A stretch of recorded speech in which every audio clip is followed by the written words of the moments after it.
Hello, everyone, and welcome to another episode of the Wise Decision Maker Show, where we help you make the wisest and most profitable decisions. My name is Dr. Gleb Tsipursky. I'm the CEO of Disaster Avoidance Experts, the future of work consultancy that sponsors the Wise Decision Maker Show. And I'm joined today by Joe. Joe, can you please share a little bit about yourself and tell me a little bit about your background? Hello, everyone.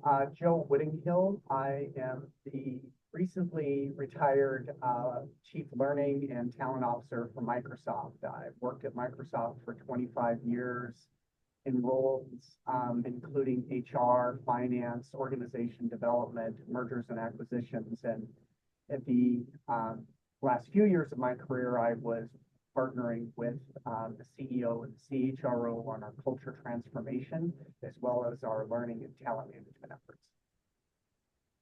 Excellent. And so tell me a little bit more about the journey that Microsoft took with generative AI from your exposure with it and focusing, of course, on your expertise in learning and talent development. I think, as everyone knows, generative AI is going to be one of the biggest changes, not only to work, to learning, but just human life that we have seen in generations. The potential for it, as well as the risks with it, are incredible. But it does bring the promise of helping us to be able to solve, for example, very complex medical problems that would have taken years to research, where we can now use AI tools to do studies around genes or disease states or treatments, pharmaceuticals that would have taken a decade to figure out. The AI tools are going to allow us to do that much more quickly. AI is going to change how learning is done, not only in K through 12 and university, but in corporate and organizational learning, and helping people more quickly find the information they need to more quickly practice a skill that they need, or to learn a new skill or about something that they already may know a little bit about but want to know more. And as we know, and we'll probably get into this, much of this is going to be done right in what has been called the flow of work or in real time. But the AI is going to be just pervasive in human life as we move forward.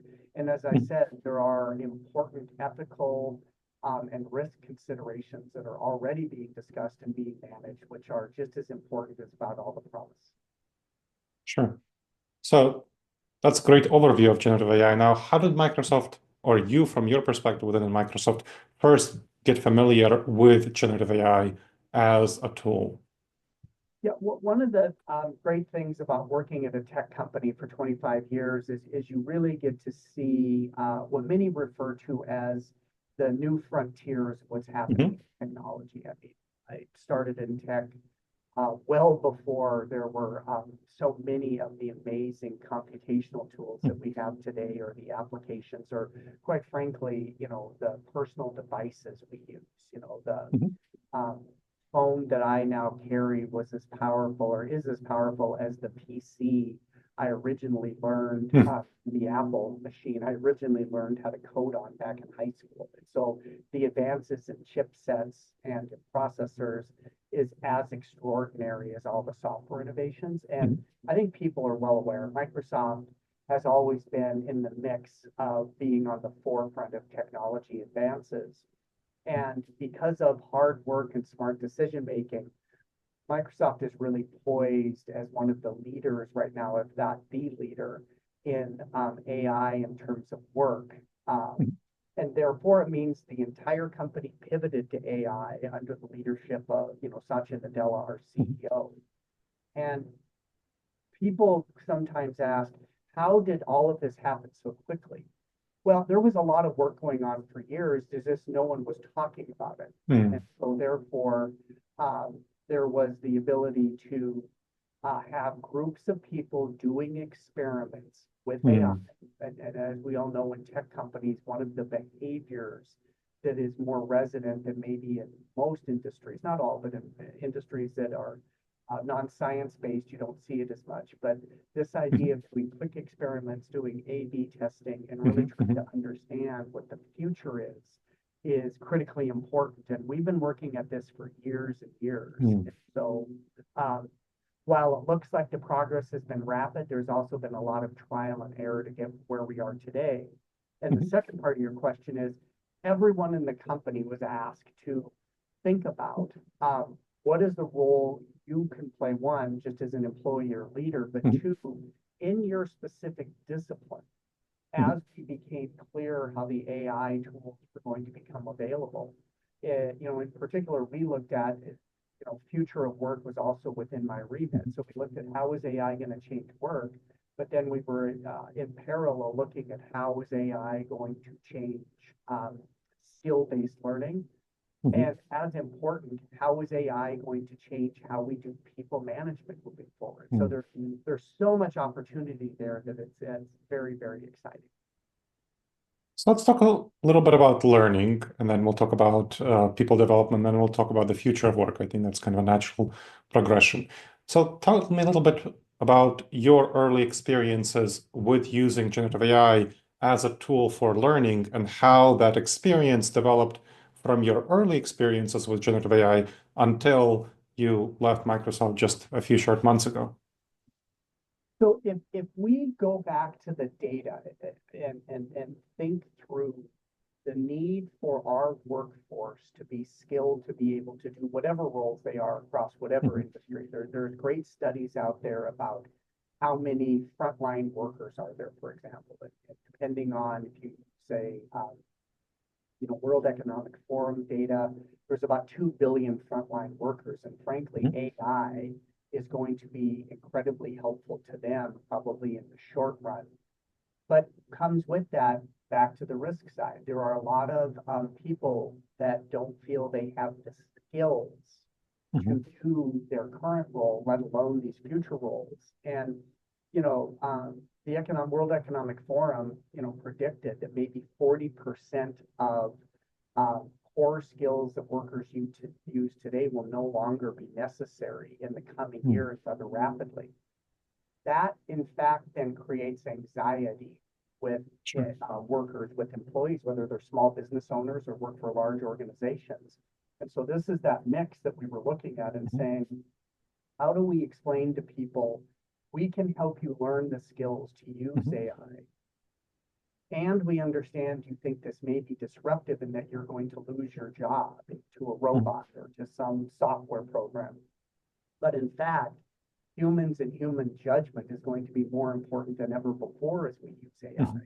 And so from executives, the statistic that came out of a slightly similar study out of IBM was that Mhm. 60% of executives at Fortune 500 companies did not believe that their organization was remotely prepared to bring generative AI into their Mhm. organization, or that their employees would be able to use it effectively, which Mhm. created then this dramatic need for thinking through how are we going to skill people.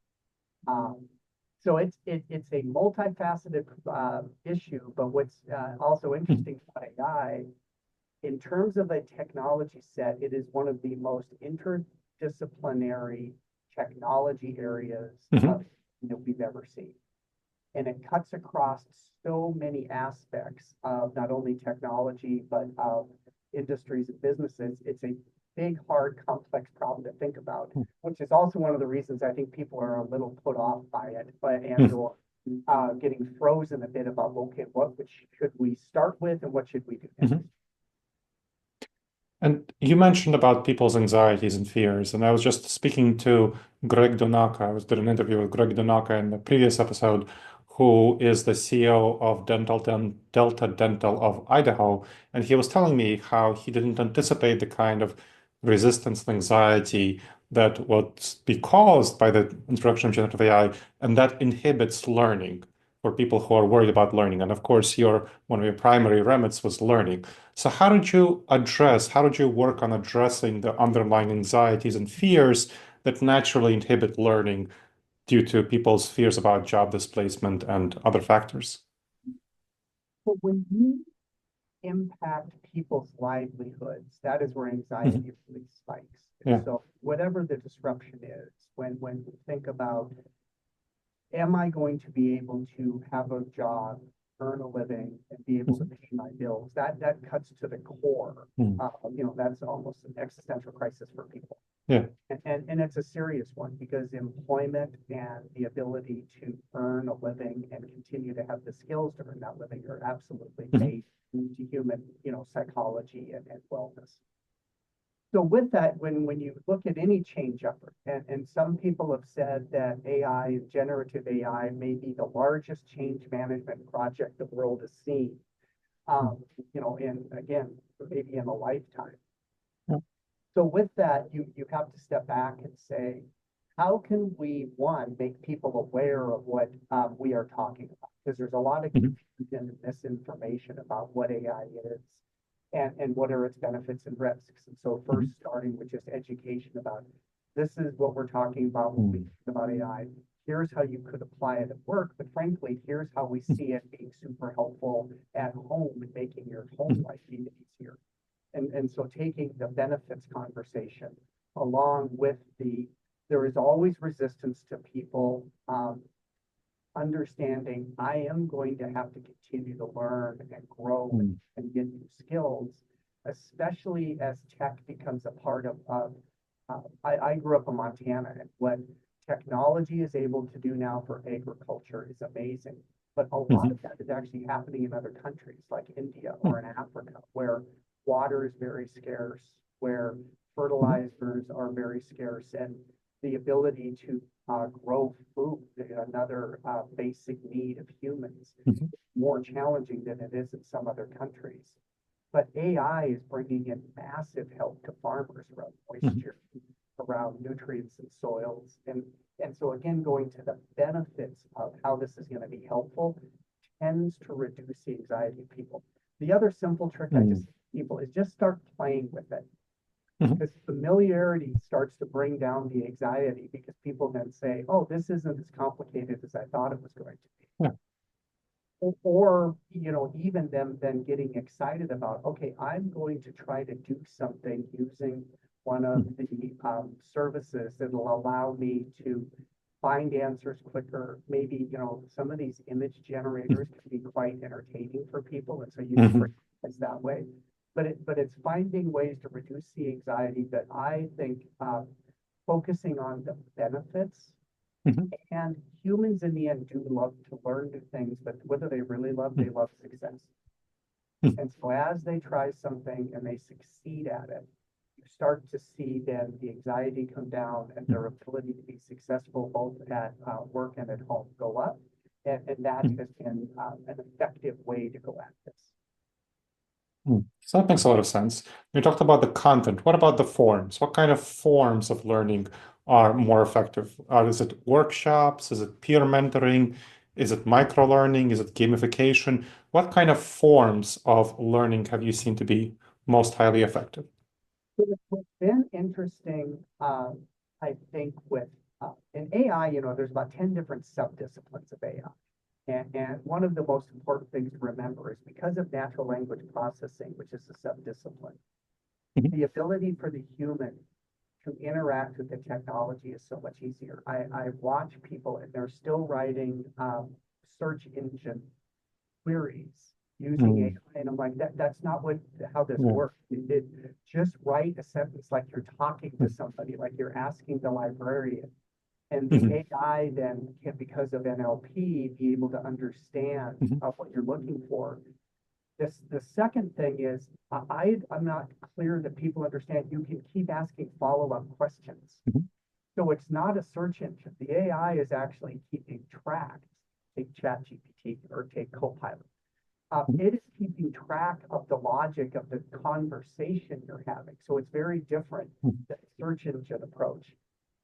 And so what we have found hands-on training working with AI is been so far the most successful approach because again, success begets success. Now, so talking about learning, let's expand a little bit to people development. And one of the nice things about AI is that it can customize its content to the development needs of each individual. Tell me a little bit more about what you found with the benefits of generative AI for people development.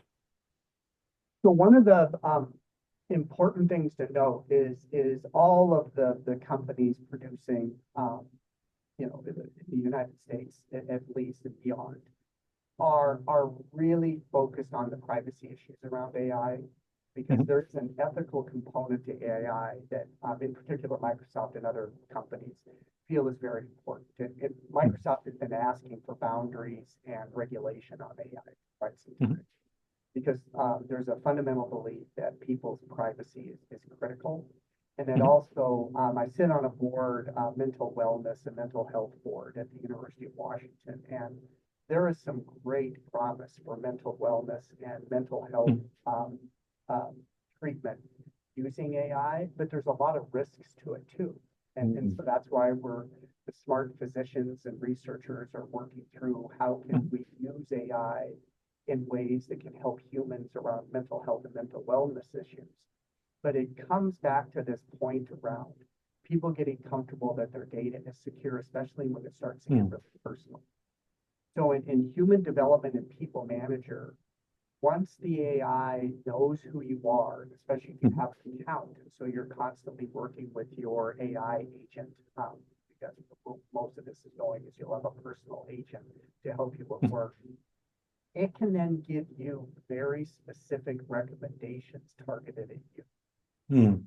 and it can give you reminders. And so we've talked about, learning in the flow of work, and the Mhm. simple examples that nobody ever could pull off are now becoming reality, which it takes a look at your calendar and sees you have a one-on-one meeting coming up with one of your employees or with your manager. And Mhm. the AI reminds you of the last conversation you had with that Mhm. individual and reminds you of what the follow-up items were. You can Mhm. check to see if you've actually got to one or Mhm. all done. But it also can nuance it and say Mhm. certain things like, it was this person's birthday or it's their service anniversary. Because what do we know happens Nice. around birthdays, service anniversaries, or college and high school reunions? People start to get a little loose in the socket about their job because they haven't Mhm.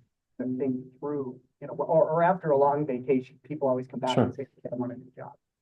But the AI can then prompt the manager to say, Mhm. let's have a conversation about career, not about the project right Mhm. away.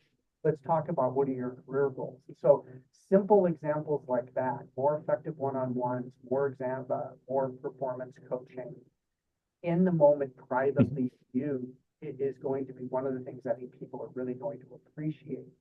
Mhm. Coupled with, we have to make sure that the answers that are being generated by the AI are correct. And Mhm. Of that's course. where human review, human judgment, there are expert system models, which is a whole Mhm. technical conversation we won't get into today. But the type of AI you're interacting Mhm. with is really critical, and that's where in controlled environments and properly not only set up and written and maintained, the Mhm. AI is really going to help us out with, for example, people management, mental health issues, and Mhm. some of the other ones I mentioned earlier. Mhm. That's excellent. So, expanding out even further, tell me a little bit more about future of work issues that we haven't covered yet in terms of learning, in terms of people development. What are other future of work issues that we need to keep in mind and how generative AI will impact them? So I have a hope that what AI is going to do is allow us to be as productive as we have been Mhm. in the past. And this is a global statement. Because I think when you look at, I'm always envious of how the Scandinavian and Nordic countries, Northern European countries work. They get a lot of work done. They are very efficient at it, Mhm. and they have great balance in terms of their work Mhm. life and their personal life. Yeah. And partially because they are very focused when they're working at work, and then Mhm. they highly value time with their family, social time, and community time. I just think it's a really nice balance. Mhm. And my hope is across developing countries and broader Europe, Asia, and the US, we will start to see the AI allow us to have more time for those things outside of work while Mhm. we're still being as productive.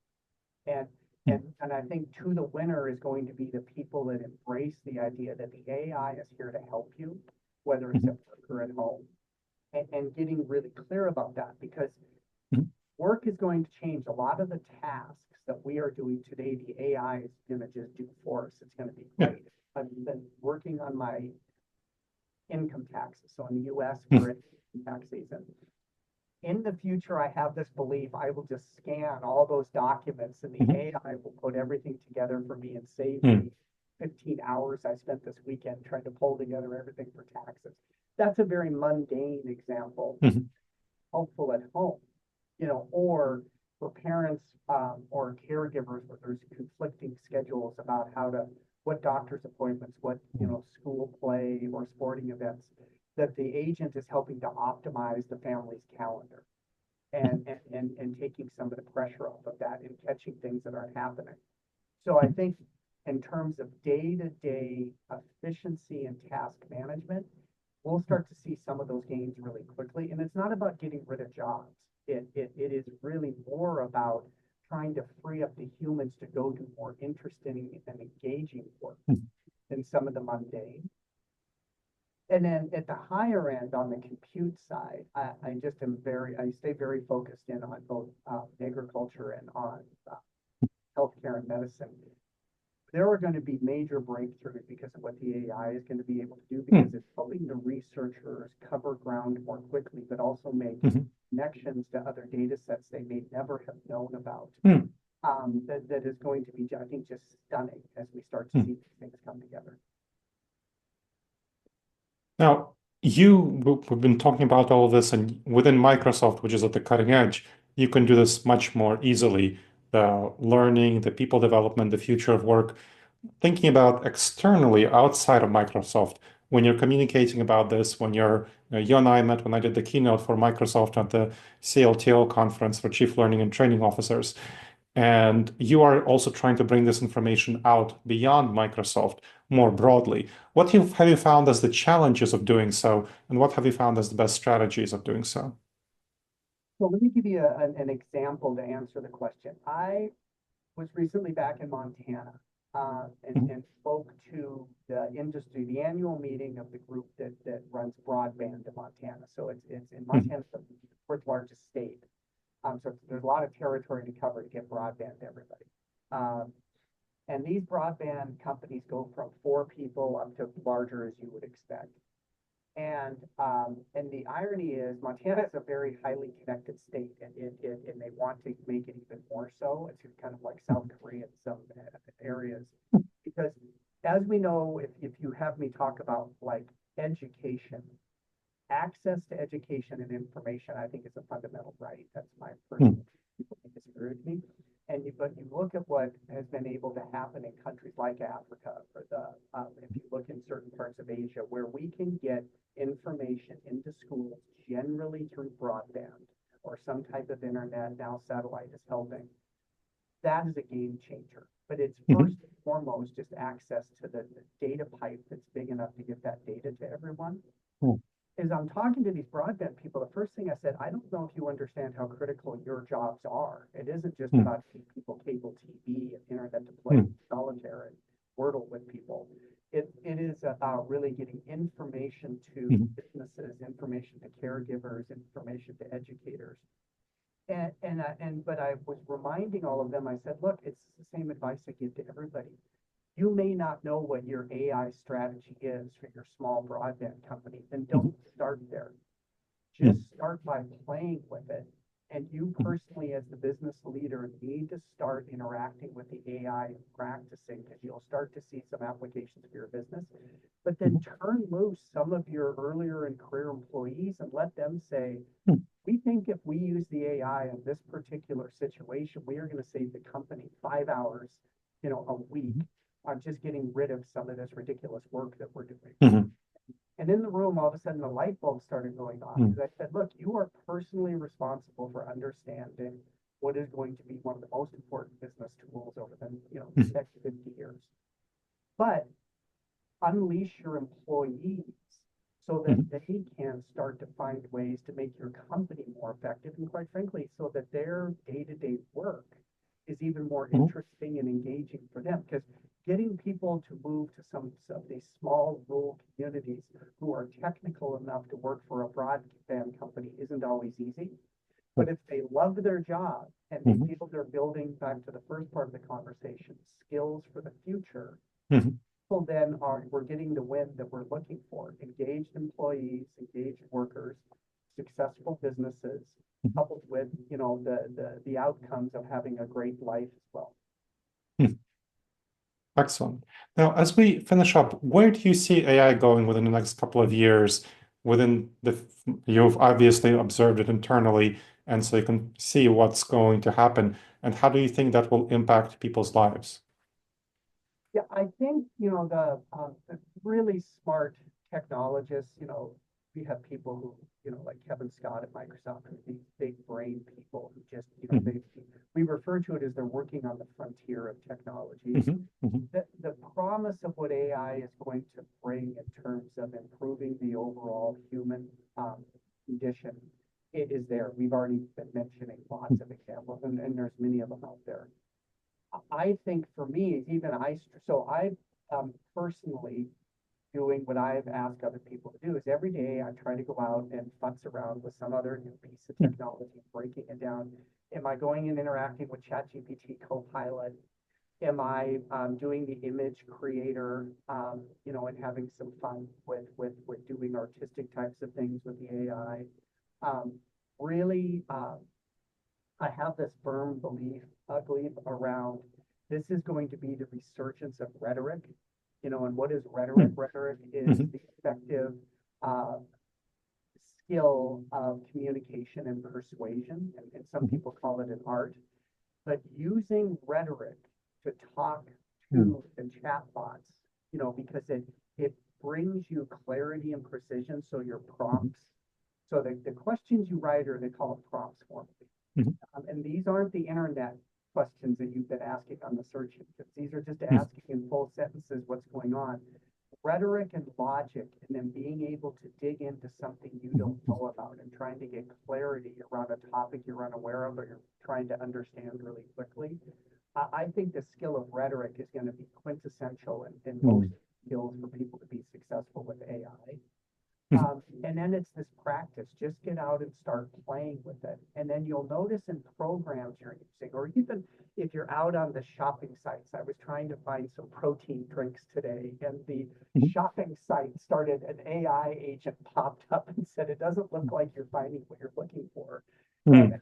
just laughing because it has presence. It knows what I'm trying to do and it sees I'm struggling. And so it's trying to help me out. So in small ways, making our time more effective so we then can go spend our time doing the things we really want to do, Mhm.